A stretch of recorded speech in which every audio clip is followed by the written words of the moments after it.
Hello everyone, welcome back to the Math Foundations.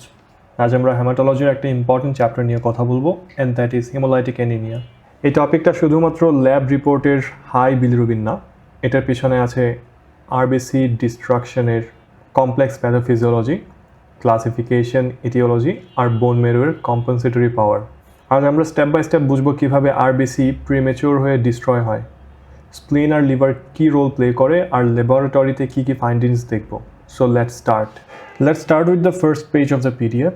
এই পেজটা পুরো লেকচারের পজিশন আর কনটেক্সটটা সেট করে দেয়।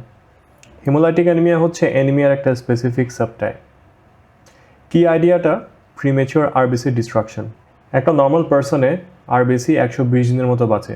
হিমোলাইটিক অ্যানিমিয়ার ক্ষেত্রে এই লাইফ স্প্যানটা শর্টেন্ড হয়ে যায় এবং রেড সেলের সার্ভাইভাল টাইমটাও কমে যায়। And this is the core premise যেটা নিয়ে আমরা ডিল করব। ডেফিনিশনের মধ্যেও আমরা সেম পয়েন্টগুলোকে রিইনফোর্সড হতে দেখছি। ফার্স্টে বলা হচ্ছে premature RBC destruction, reduced red cell survival আর as a result RBC life স্প্যানটা শর্টেন্ড হয়ে গেল। কোর ডিসক্রিমিনেটর কনসেপ্টটা অ্যাবসলিউটলি ক্রিটিক্যাল। পুরো হিমোলাইটিক অ্যানিমিয়ার স্টোরিটা হচ্ছে দুইটা ফোর্সের মাঝখানে ব্যালেন্সের স্টোরি। একটা ফোর্স হচ্ছে আরবিসি ডিস্ট্রাকশন রেট, অর্থাৎ যে রেটে আরবিসি ব্রেকডাউন হয়, আর অন্য ফোর্সটা হচ্ছে বোন মেরোর ক্যাপাসিটি। বোন মেরোর ক্যাপাসিটি কম্পেনসেট করার, আমরা যদি পুরোটা বুঝতে চাই। মনে রাখতে হবে বোন মেরো কিন্তু ইনক্রেডিবলি পাওয়ারফুল। বোন মেরো চাইলে তার আরবিসি প্রোডাকশনটা 6 থেকে 8 গুণ বাড়াতে পারে। সো অ্যানিমিয়া তখনই আমরা দেখতে পাবো যখন এই আরবিসি ডিস্ট্রাকশনটা বোন মেরোর ক্যাপাসিটি থেকে বেশি হয়ে যাবে। যদি বোন মেরো কিপ আপ করতে পারে তখন আমরা কিন্তু অ্যানিমিয়া দেখব না, তবে আমরা হয়তো বা হেমোলাইসিসের এভিডেন্স দেখব। ফর এক্সাম্পল বিলিরুবিন বেড়ে যেতে পারে উইদাউট সিগনিফিক্যান্ট অ্যানিমিয়া, আর এই ব্যালেন্সটাই কিন্তু মূল চাবিকাঠি। এখন আমরা এই হিমোলাইটিক অ্যানিমিয়াটা ক্লাসিফাই কীভাবে করব? একটা মেজর ওয়ে হচ্ছে আরবিসি ডিস্ট্রাকশনের সাইটের উপর বেস করে ভাগ করা। আমরা দুই ভাগে ভাগ করতে পারি, একটা হচ্ছে এক্সট্রাভাস্কুলার আর একটা ইন্ট্রাভাস্কুলার। এক্সট্রাভাস্কুলার আর ইন্ট্রাভাস্কুলারের মধ্যে এক্সট্রাভাস্কুলারটা বেশি কমন। Extravascular means outside blood vessel. ডিস্ট্রাকশনটা স্প্লিনে হতে পারে, লিভারে হতে পারে, অথবা বোন মেরোর যে ম্যাক্রোফেজটা থাকে সেখানেও হতে পারে। যে সেলগুলো অ্যাবনর্মাল হয় অথবা যে সেলগুলোর মধ্যে অ্যান্টিবডি কোড করা থাকে তারা রিমুভালের জন্য মার্কড হয়ে যায়। আর যে অর্গানগুলোর কথা আমরা বলেছি such as স্প্লিন, liver, bone marrow, তাদের মধ্যে যে ম্যাক্রোফেজটা থাকে এই ম্যাক্রোফেজটা ইজিলি তখন এই ডিফেক্টিভ সেলগুলোকে ফ্যাগোসাইটোসিসের মাধ্যমে রিমুভ করে ফেলে।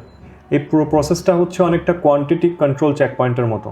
আর সেকেন্ড হিমোলাইসিসটা হচ্ছে ইন্ট্রাভাস্কুলার হিমোলাইসিস। এই হিমোলাইসিসটা লেস কমন কিন্তু বেশ ড্রামাটিক। ইন্ট্রাভাস্কুলার শব্দটা শুনেই আমরা বুঝতে পারছি ব্লাড ভেসেলের ভিতরকার হিমোলাইসিসকে বোঝাচ্ছে। রেড ব্লাড সেলগুলা, এই যে আমরা এখানে রাইট সাইডে যে ডায়াগ্রামটা দেখতে পাচ্ছি, ভেসেলের ভেতরেই রাপচার হচ্ছে।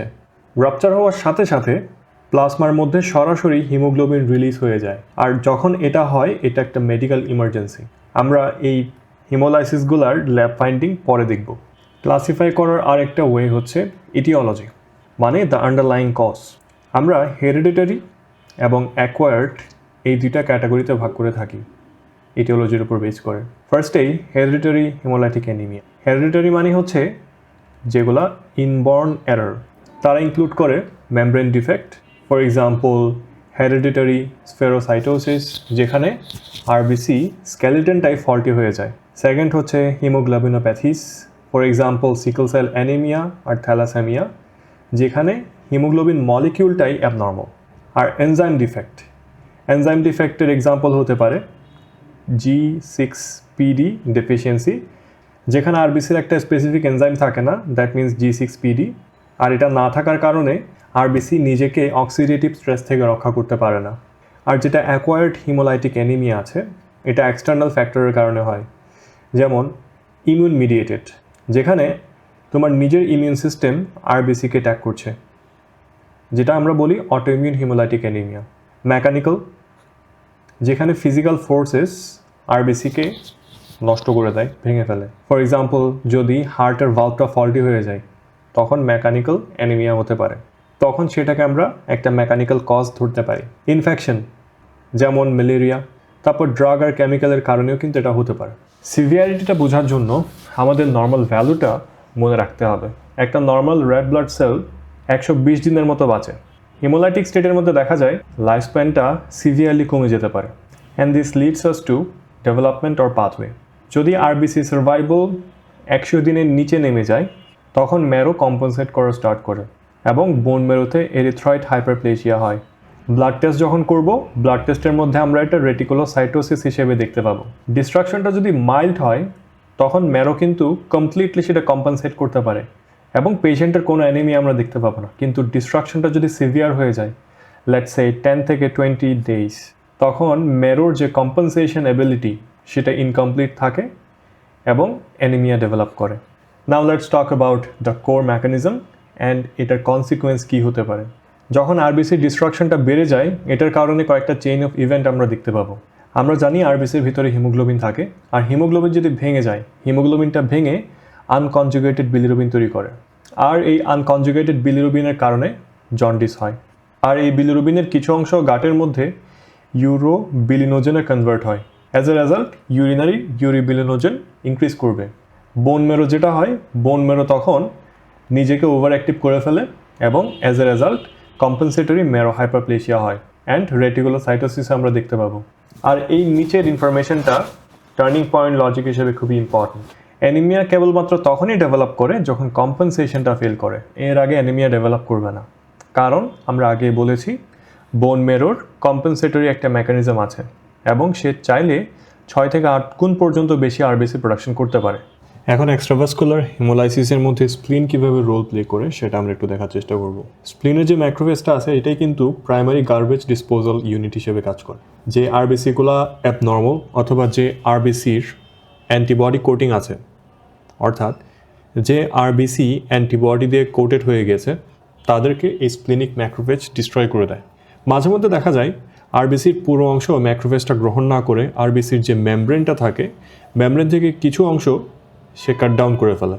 অনেকটা এরকম ধরতে পারি। এটার কারণে দেখা যাবে আরবিসির মেমব্রেনের সারফেস এরিয়াটা কমে যাবে। যখন এই সারফেস এরিয়াটা কমে যাবে এবং এখানে মাঝখানে মেমব্রেনটা লস্ট হয়ে যাচ্ছে, তখন আরবিসি তার শেপটা আর মেনটেন করতে পারবে না। অ্যাজ এ রেজাল্ট আরবিসির যে বাইকনকেভ শেপটা আছে, এই বাইকনকেভ শেপটা স্ফেরিক্যাল হয়ে যাবে, যেটাকে আমরা স্ফেরোসাইট বলি। স্ফেরোসাইট রিজিড এবং তারা খুব ইজিলি স্প্লিনের মধ্যে ট্র্যাপড হয়ে যায়। অ্যাজ এ রেজাল্ট দেখা যায় ডিস্ট্রাকশনটা আরও বেশি হচ্ছে, আর এটা একটা ভিশিয়াস সাইকেল। এই কারণে নিচের পয়েন্টে লেখা হয়েছে পার্শিয়াল ফেগোসাইটোসিস, এটার কারণে স্ফেরোসাইট ফর্মেশন হয়। এখন আমরা এক্সট্রাভাস্কুলার হিমোলাইসিসের ক্লিনিক্যাল ফিচার দেখব।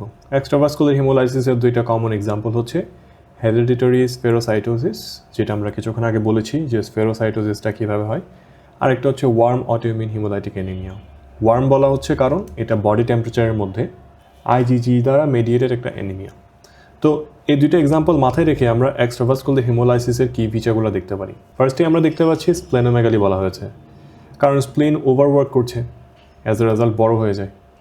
আর নাম্বার 2তে বলা হচ্ছে আনকনজুগেটেড হাইপার বিলিরুবিনেমিয়া।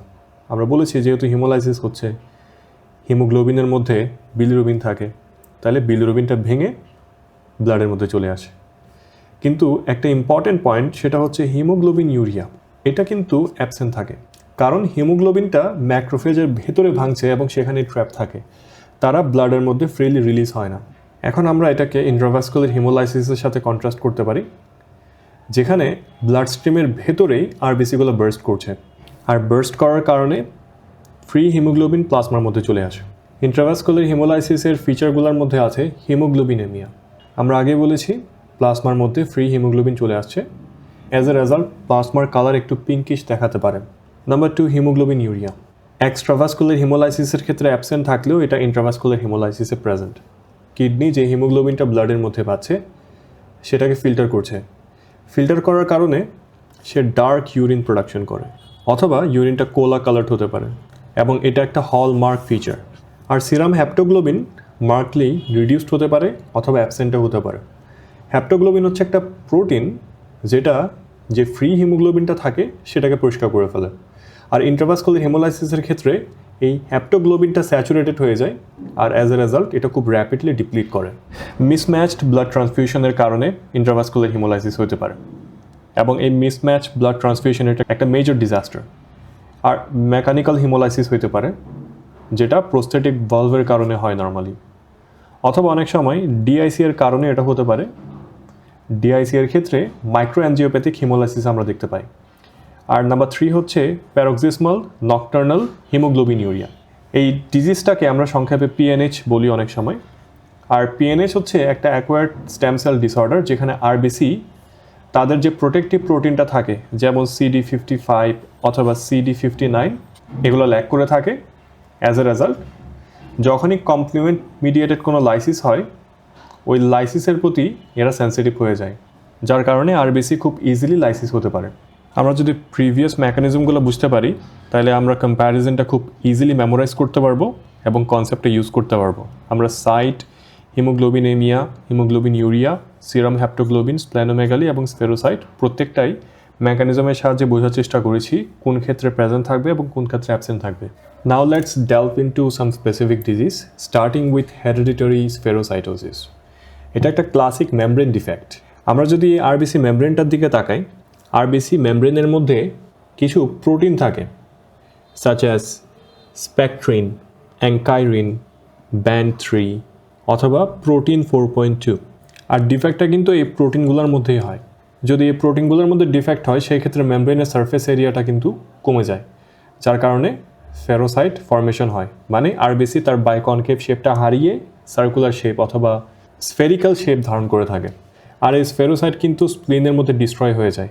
পেরিফেরাল স্মিয়ারের মধ্যে দেখা যাবে স্মল ডার্ক আর রাউন্ড সেল আছে, যেটার কোনো সেন্ট্রাল প্যালর নেই। পেরিফেরাল স্মিয়ারের মধ্যে আমরা দেখতে পাবো স্মল কিছু রাউন্ড এবং ডার্ক সেল, যেটার কোনো সেন্ট্রাল প্যালর নেই। অথচ আরবিসির কিন্তু সেন্ট্রাল প্যালর থাকার কথা।